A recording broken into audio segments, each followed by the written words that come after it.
老家留下了一处老宅，看看院子有多老，墙已经快塌了。看这扇门有多老，院子里面的石头墙已经有坍塌的部分，窗户也已经破旧不堪。院子里长满了树和杂草，正面的石头墙还很结实。坍塌的墙。院子建于1952年，比我爸爸的年龄还要大。改造小院的第一件事，当然是要先把院子里面的杂草还有树清理掉。今天是进场的第一，有人在这里砍树，我妈妈也过来帮忙。这是前院，我们再去看看后院。后院都是这种粗大的树，我爸跟我说，这棵粗大的树叫香椿树，它也长了好多年，好不容易才把它砍下来。这是杂乱的后院了。这个小篮子里面一个酒壶，这应该是我在这个院子里发现的第一件宝物，要不要把它收藏起来？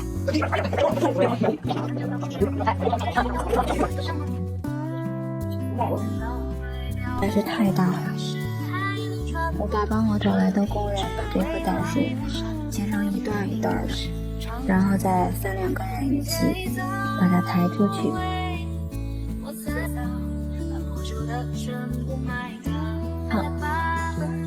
青叶很漂亮，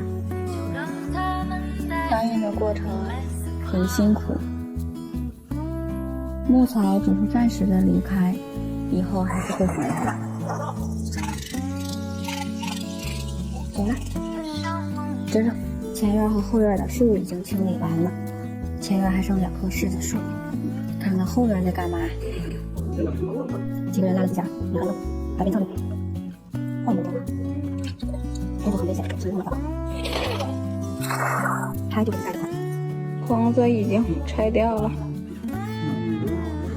接下来继续清理小院改造。今天在干嘛呢？今天我们开始打井，因为设备太大进不了厂，所以把院墙的西南角昨天就给它拆掉了。老家有一个风俗，就是打井的时候不允许有女性进场，所以来观战的看都是这些男子汉们。虽然说有点封建迷信吧，但是我得尊重我爸爸的想法。前院在打井，后院也不能闲着。看看后院他们在干嘛？他们在挖这棵大香椿树的树根。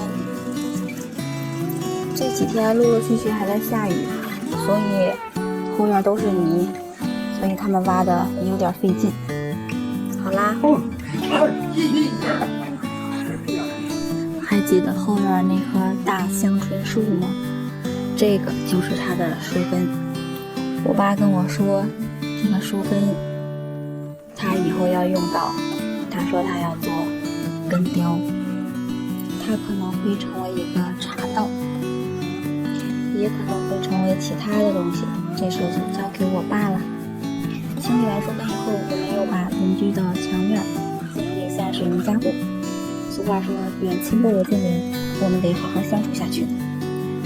这就是目前的后院，关注我，明天继续干。小园改造，今天开始挖草，所以又进了一个挖掘机，先挖井旁边压力钻的草。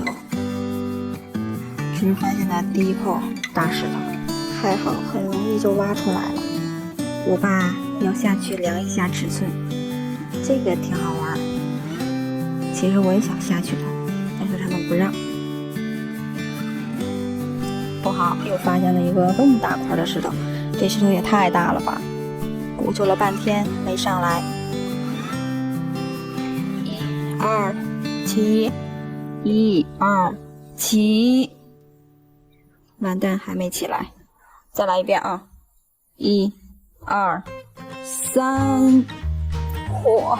这次可终于起来了。这个石头得有1米多，太大了吧！这些石头要用这个挖掘机给它杵碎，杵碎以后再把它们全都清理出去。这是院里西边开出来的草，你们猜能干嘛用？改造。今天我们父女俩开始拆炕，因为那些有技术含量的工作我们俩肯定不会干，所以我们就负责做一些力所能及、简单一点的工作吧。拆炕我们爷俩分工明确，我爸负责拆，那负责背的肯定就是我。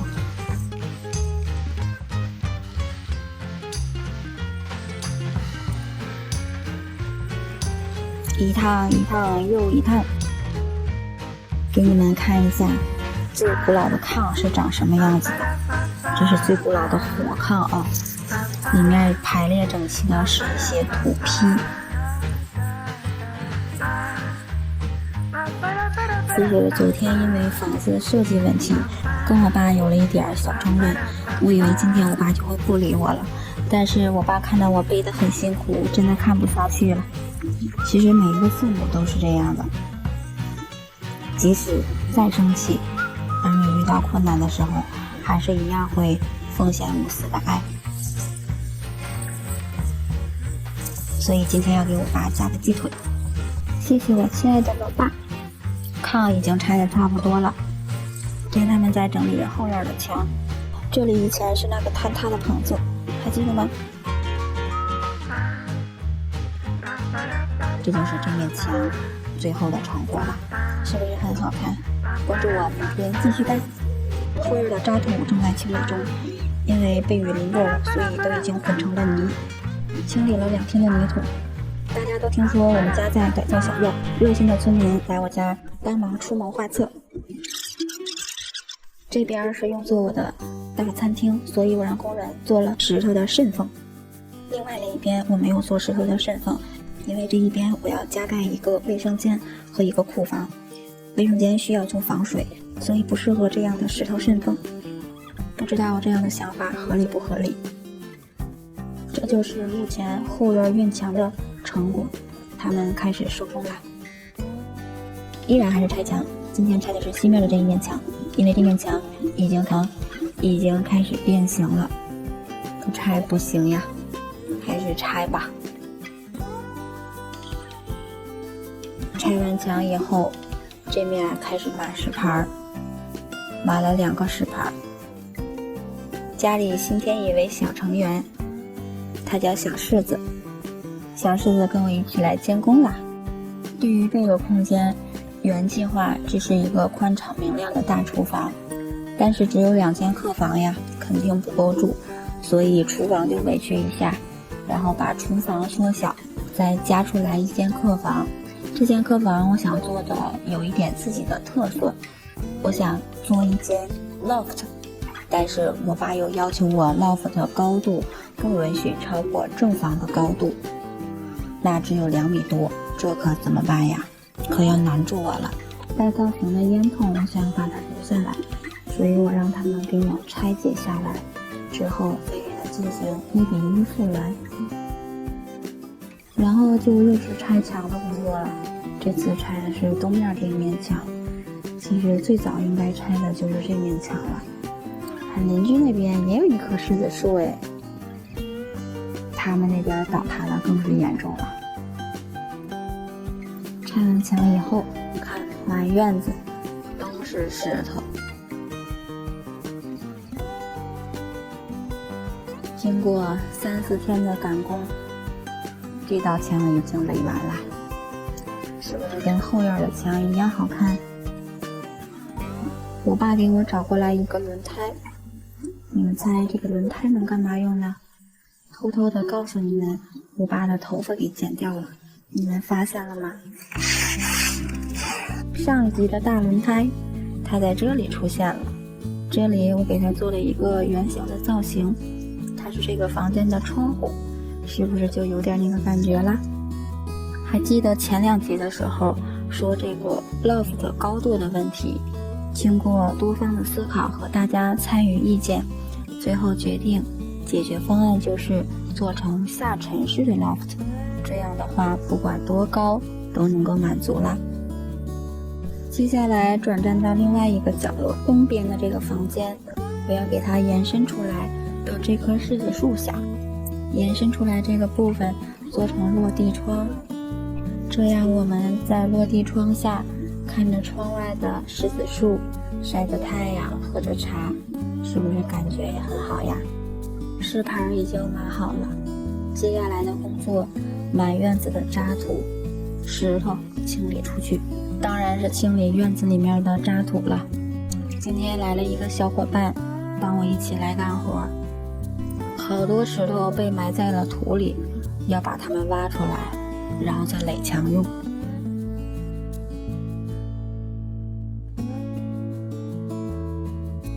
小柿子又来淘气了，把它带走。干了一天的成果就是这样一个小伙伴。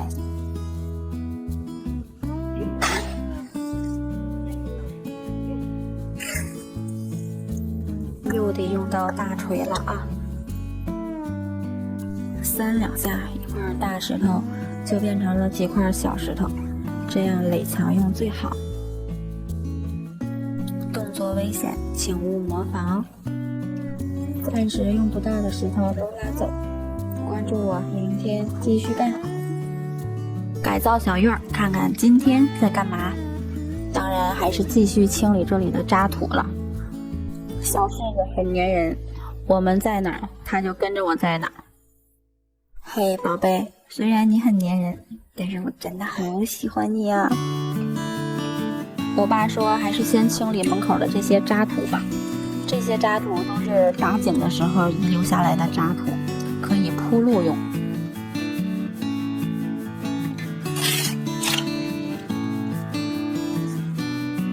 这几天我爸一直在帮忙跟我一起干活。哇塞，那里有人在玩滑翔伞哎！算了，还是干活吧。这边也清理的差不多了。清理完以后，小柿子可有地方玩耍了。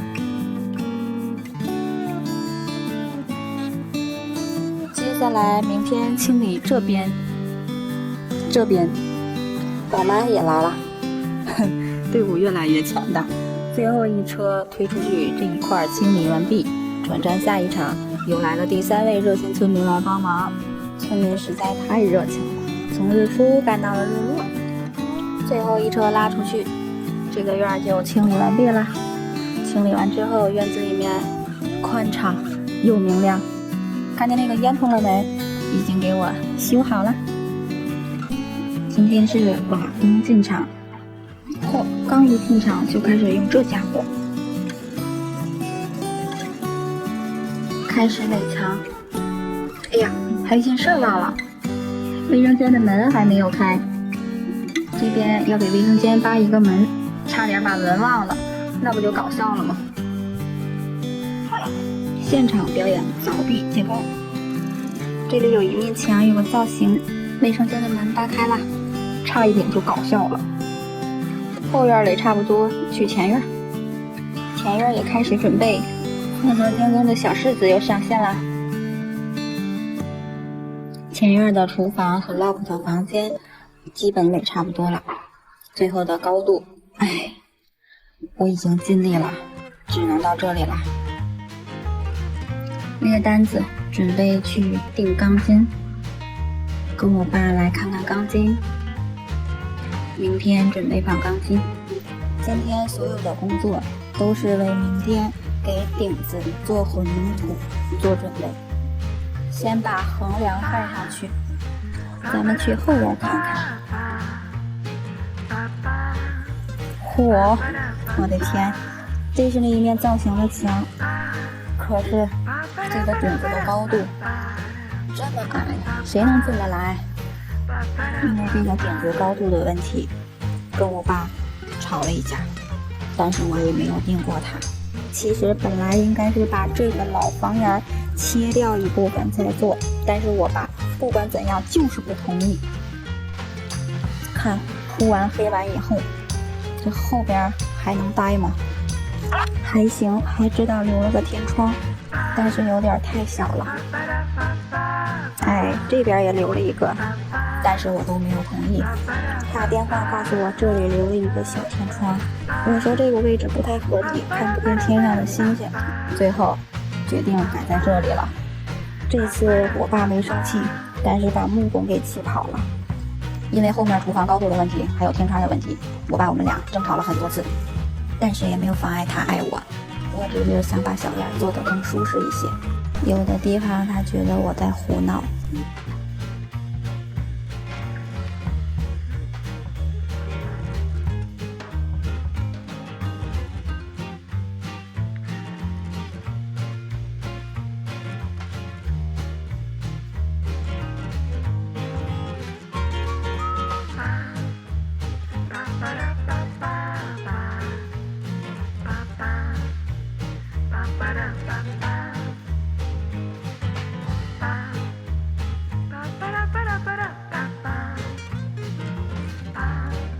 但就是一个这样的生活场景，能够把我们看视频的人带入到小时候无忧无虑的生活中，没有房贷、车贷，不用着急去赶时间上班，也没有应酬。但当你回到现实生活，穿梭在繁华的城市里，忙碌、挣扎，甚至一幕一直围绕着你。其实原本这一切都是为了能够更好的生活，可是现在呢？但是我们却在这期间彻底的失去了自己，也失去了生活。那难道是我们做错了吗？也不是，只是我们做得太累了。然后把这边的窗户给我移到了西屋，房檐的瓦也固定好了，房间里面的墙老化得很严重，所以要给它进行一下加固。加固完以后就要开始垒卫生间了。其实我是有草图的，这是这个房间里卫生间的布局，但是我爸的老规矩又上线了，就是卫生间的门不可以对着房间的门，这样卫生间又做了一个这样的修改。修改完的卫生间就是长这个样子了。这个隔断的墙我想给它拆掉，因为考虑安全的问题，终于把我爸的思想工作给做好了。其实我爸也是为了我好，但有的时候方法有点太激烈了，从小到大都没有这么对待过我。隔断拆掉了一部分，我爸就开始后悔了，把这边的隔断垒起来，但是上边可能就真的不能再动了。这样把这个房梁再给它刷一下漆，然后卫生间的格局也改回来了。这2天房子的外部主体结构已经拆改的差不多了，那今天就带大家看看我们的整体结构吧。这里拆改的那个隔断墙已经垒完了，这里就是东边这间客房啦，是不是显得宽敞明亮了很多？不用猜啦，这里肯定是要放一张大床啦。这里呢，就是那个落地窗的位置了。走廊里以前呀是漆黑的墙呀，然后就用铁刷子刷成原来的底色了，露出来的是土墙。西边的这个房间呀，给它保留了原来的土炕，土炕也已经拆改完毕了。那卫生间的门框也修理整齐啦。这些是拆改下来的门窗，我想一想，拿它来做什么用呢？院子里新建的这间 loft 和厨房也已经差不多啦。那接下来的工作，改水电，做内部装修。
今天呢，再给我要保留的门和窗加一个框，悄悄地告诉你一个小秘密，那就是我们家呀，其实是有框的，嘿嘿。一个是门框，一个是窗框。现在呢，我把门框和窗框又加固了。今天还有另外一拨人，他们在改上下水。你们看，改老房子的上下水是有多费劲，真是费了9牛2虎的力气，才把这个下水管顺利的安装完成。前边落地窗的位置也要提前把它的框焊出来。嘿，小院现在几乎是一天一个样。看，最后小院的框已经完成了。loft 卫生间已经垒好了，但是我怎么看都费劲，还是拆。这次拆卫生间没有生气，但就是觉得很搞笑。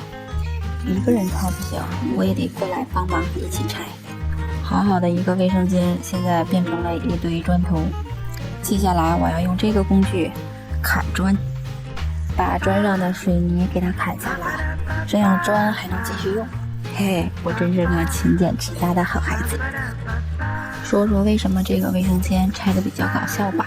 跟我一起干活的工人是他这么说的，他说小院里一共就3个卫生间，那有2个卫生间都被遭殃了。他问我还剩1个卫生间，你要放过他吗？还要把清理过的砖搬出来。这几天呀，气温有点低，我也有点冷，那就拿搬砖来取暖吧。就这样一直干到了天黑。关注我，明天继续干。收工。改造小院，看看今天在干嘛。今天我爸给我请来了一个木工，要把所有的门和窗做一下打磨，然后又给我找来了一个这样的旧门。他还说要把这个旧门放在房间里，作为客房的门，说这样很有特色。我说这个门用不了，因为它没有锁，然后也不隔音，这样人家住的效果不好。我还2个人一致反对我。希望明天早上我爸能想明白这个问题吧。依然还是把这些门窗打磨好了。这里是干什么用的？那今天给大家解释一下啦。它就是过去成亲拜堂的时候一拜天地的天地窑。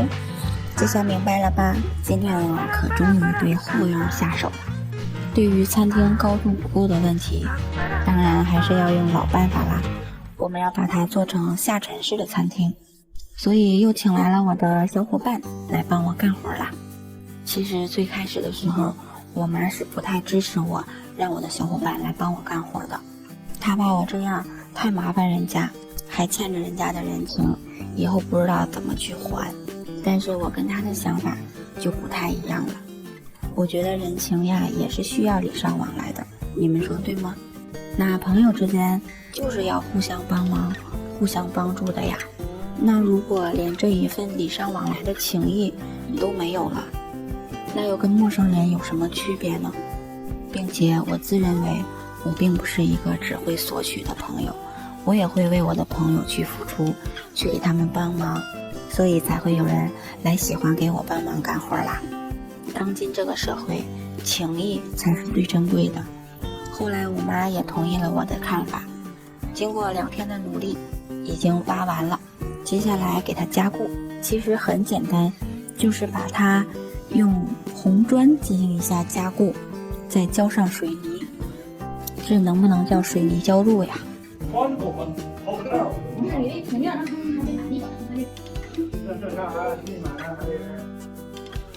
这次我爸没得可说了，正如人们所说，一切都是最好的安排。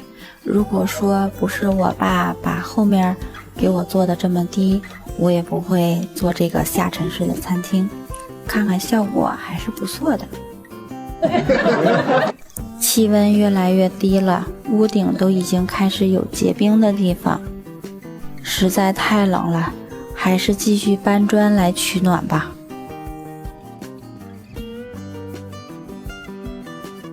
搬过来的砖是给这个天窗再做一个造型。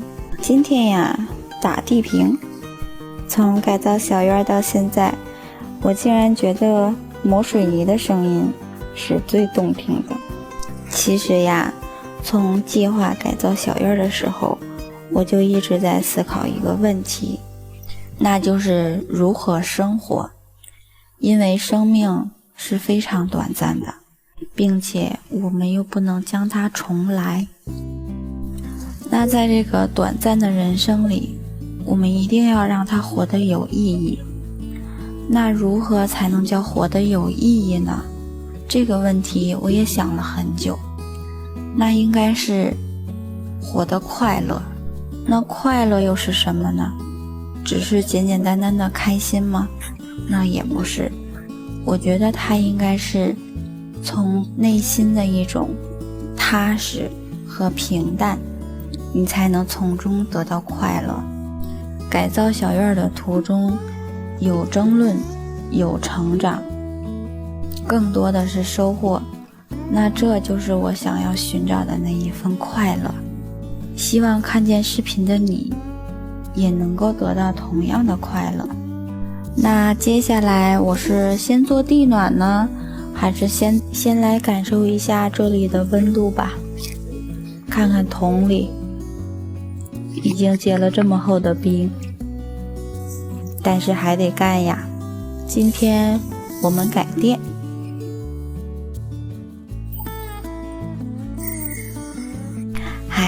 早知道这么费劲的还要给它挖槽，当初垒墙的时候就应该给它预留好的，这又费工了不是的。两位师傅整整给我忙碌了2天。因为呀，给我这儿改线路有好多的难题，有的呀是石头墙，有的呀是砖墙，有的呀是水泥墙，有的地方呢还是土墙，还有的地方不能动，可把2位师傅为难坏了。哎呦我的妈！但还是争取把地面呀、墙面的走线都已经完成了，屋顶的就要等做吊顶的时候再去做了。辛苦2位师傅啦！最后点上了临时灯，是不是有点效果啦？终于迎来了铺地暖，看我们今天的小粉丝能来做什么呢？先把土清理干净。我们非常棒。我们的小粉丝一进小院就看上了这个地方，所以今天我们2个一起把这个地方的隔热板完成。我们动手能力还是很厉害的。其实在最开始改造小院的时候，小粉丝就一直想要过来，一个是想过来玩，再一个就是想过来帮我做一些力所能及的事情。最后来看看成果，还不错吧？小孩子呀，就是这么无忧无虑，到哪儿都能找到自己的快乐。这活儿也干了，也开心了，然后他的妈妈就把他接走了。看看铺完地暖的成果吧。接下来想打地面，但是气温不允许，还要等门窗。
因为今天我们的工作是救防水，首先要把东面的这一面墙整个的防水给它做一遍。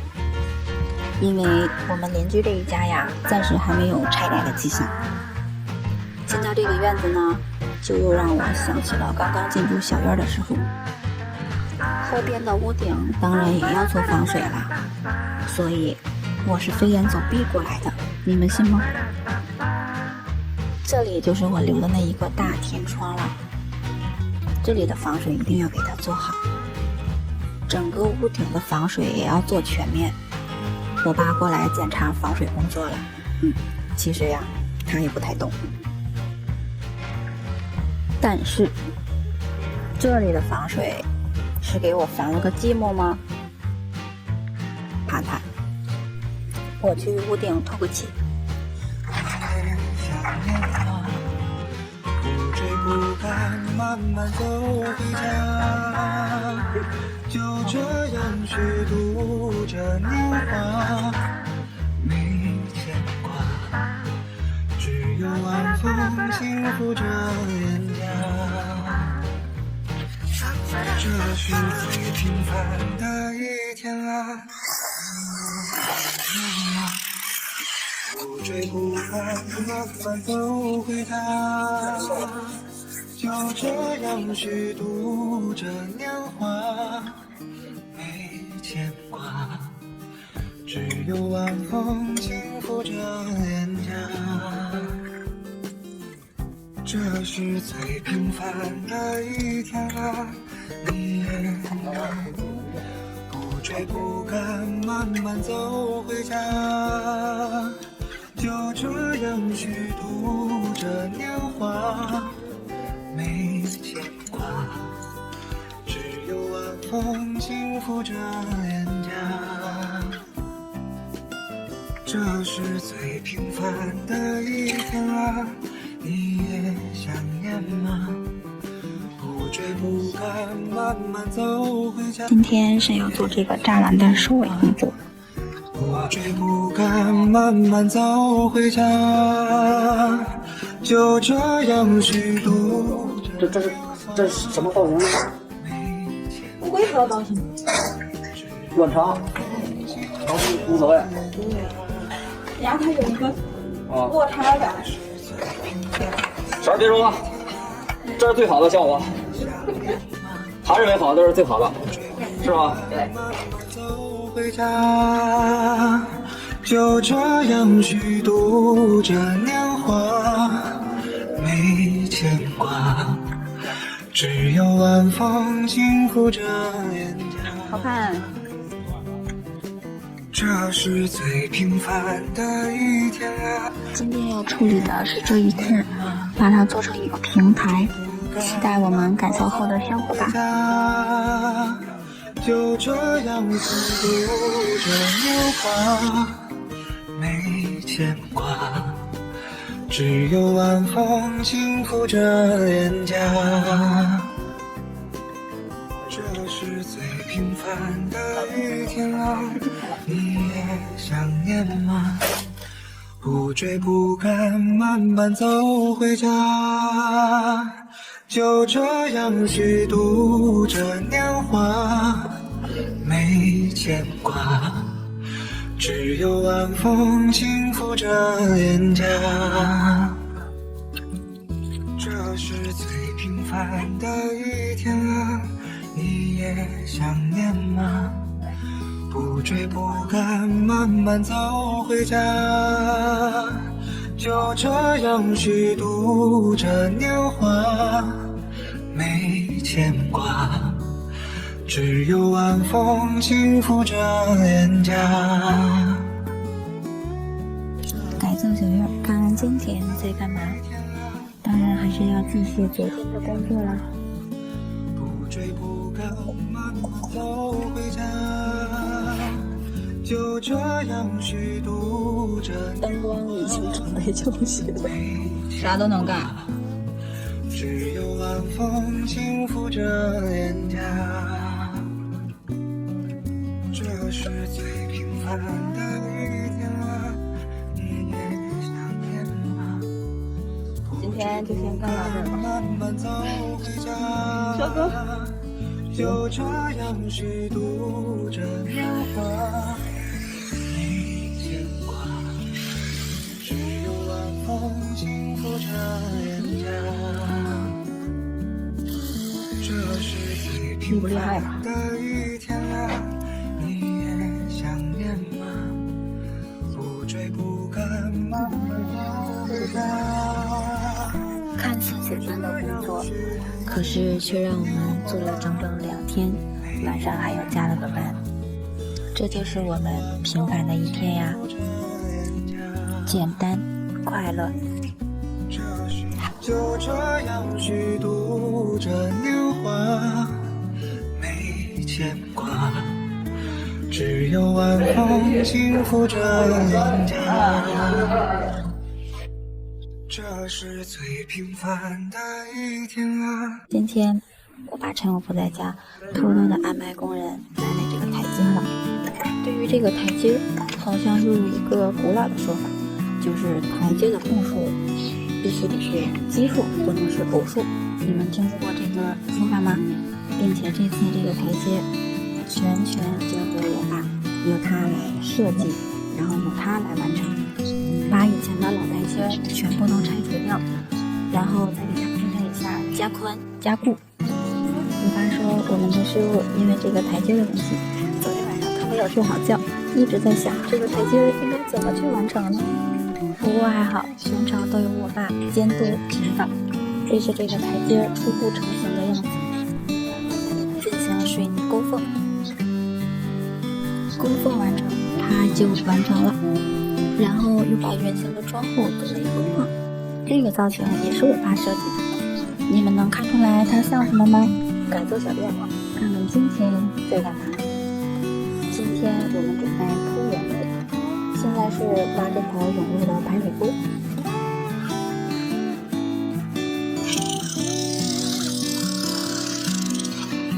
小设备已经不省事了，我爸找来了一个大设备，这样的话就可以双管齐下，这样进度是不是就能快一点了呢？即使是这样，他们3、4个人用了1下午的时间，才把它大概清理出来。清理完以后，它的轮廓大概是这个样子的。大概的轮廓出来了之后，我们去这个山清水秀的地方去捡石头。如何改造小院去降低成本？那就要就地取材。那我们这里更多呢就是石头了。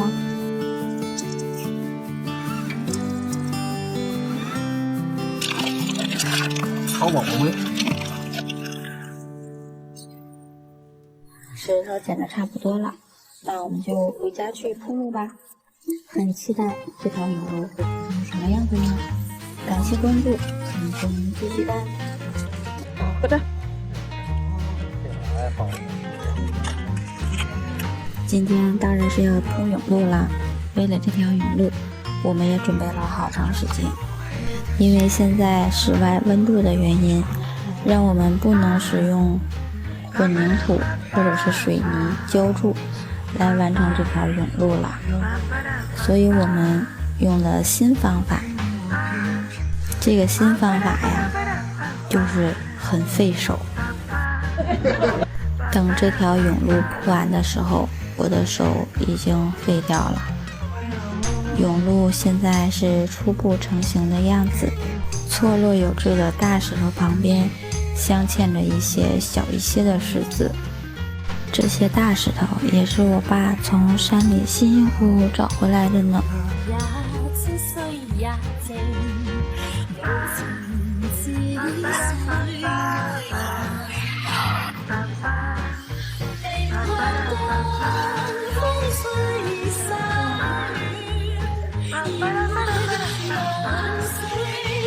好看吗？好看啊！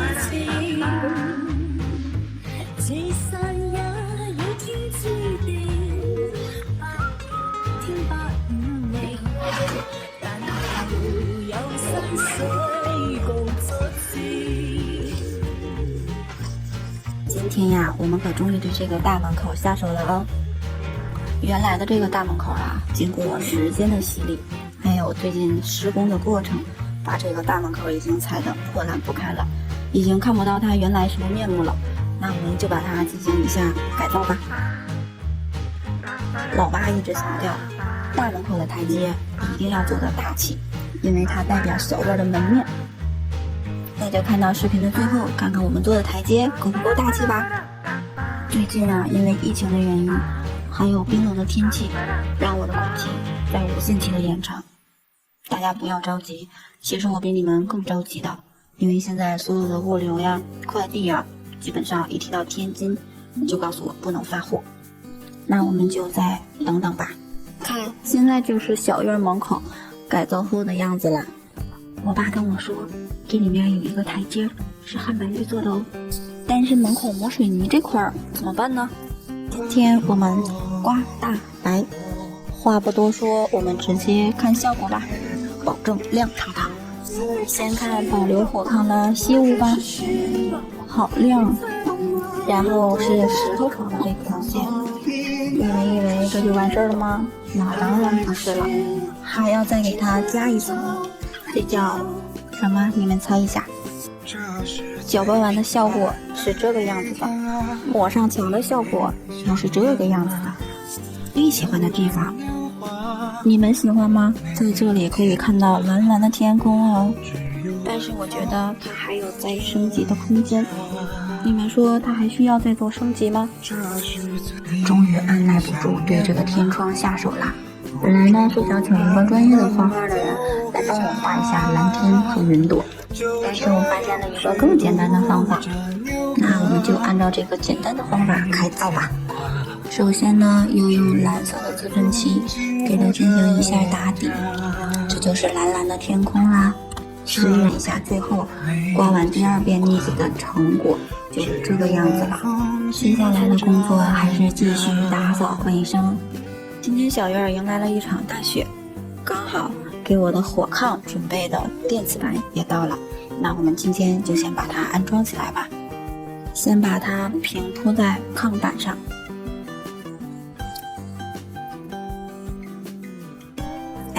铺完后尺寸刚刚好然后按照说明把线路连接好，这里要提示大家一定要安全用电哟。铺完了之后，再给它铺上我们古老的炕席，然后再把我的小炕桌布置好。这样布置好以后，大家再来小院喝茶就不会冻屁股啦。好啦，今天的工作就到这里啦，感谢关注。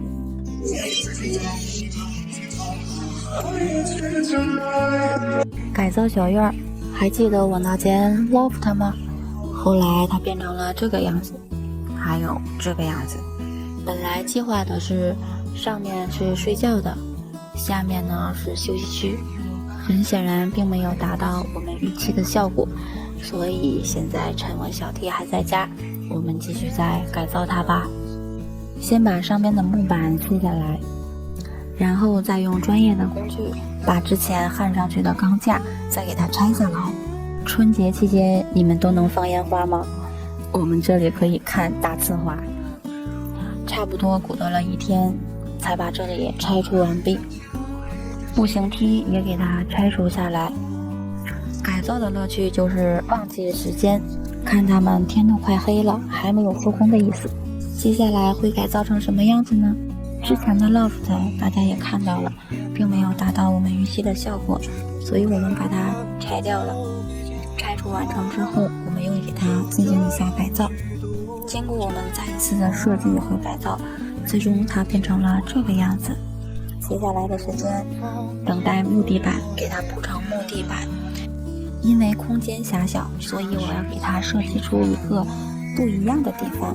大家可以猜猜看，这里会变成什么样子呢？心心念念的地板终于到了，那我们就赶紧给它铺上吧。好朋友准时来帮忙。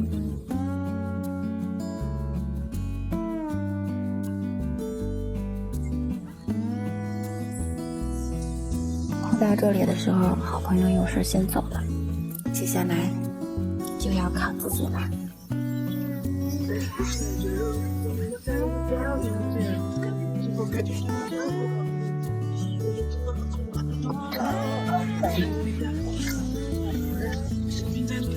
OK， 大部分的工作已经基本完成，清理一下，继续今天晚上加班啦。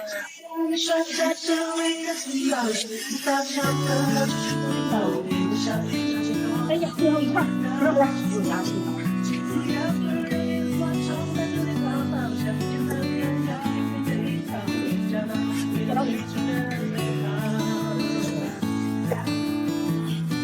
小菜儿，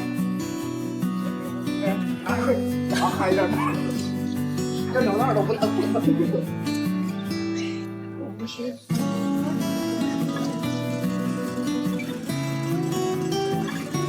好了，最后的生活就是这个样子。还记得那个石头床吗？它好久没有露面了。今天我要把它的床头再进行一下装饰，又给它增加了一层厚厚的保护板。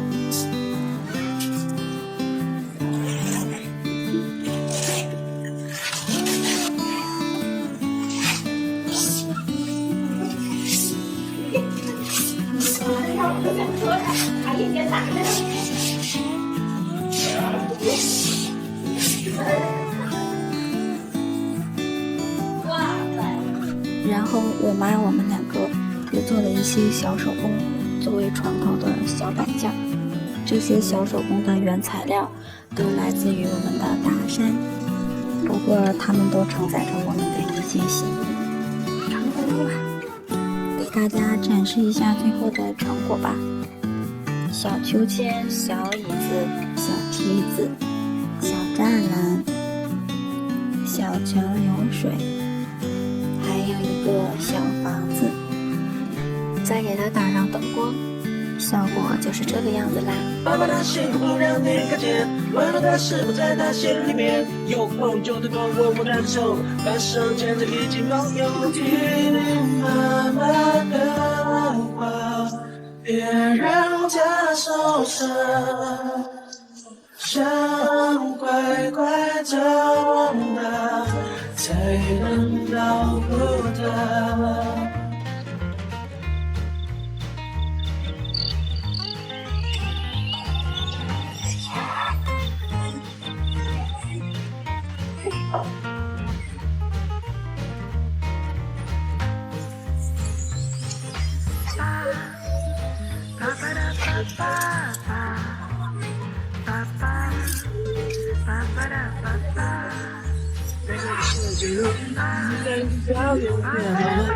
他就像我经过为什么那这么多在我堕落，请你不看看有多少人我生命在努力勇敢地走下去，我们是不是该低头，曾经一切就算没拥有。还记得你说它是唯一的自保，那像个小朋友的伤伤伤害不要让眼光成为你的保险，你的天要永远的依靠，为找到你要最近的美好。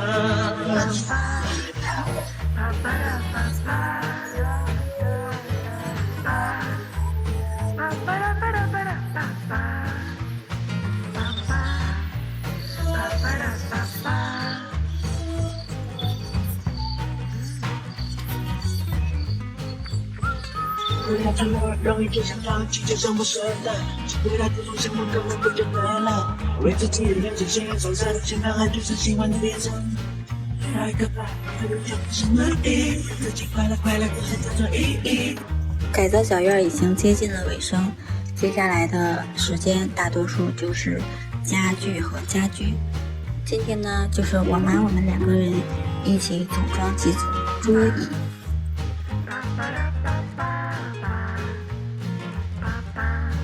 组装的过程我们很开心，感觉就像在搭积木。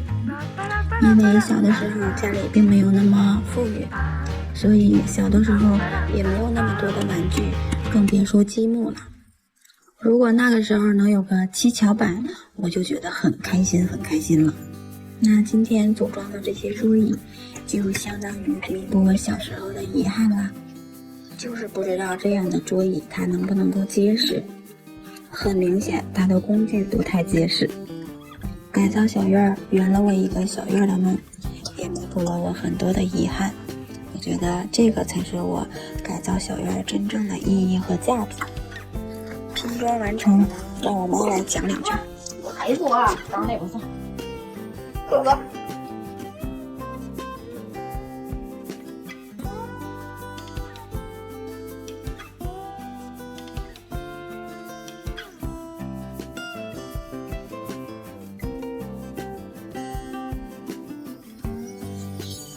然后用之前剩下的木条做3个框框。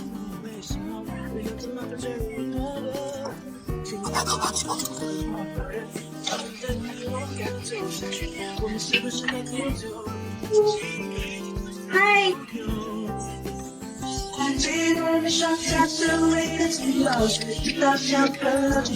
3个框做完以后，再把树枝装饰进去。装饰完是这个样子。再看看它上墙效果，没录这玩意儿。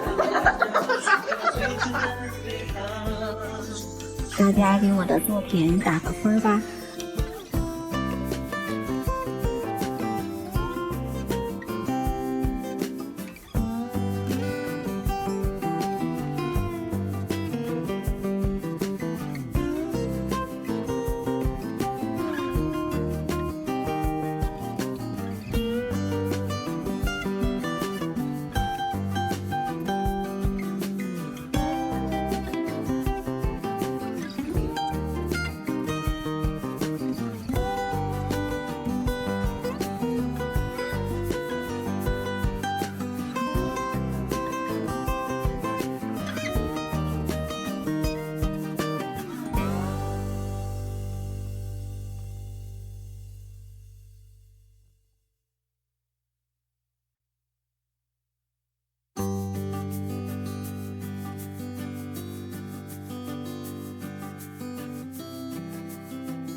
自从改造小院的视频发出，一直有朋友私信我，问我为什么不好好踏踏实实上班，却要自己创业来改造小院。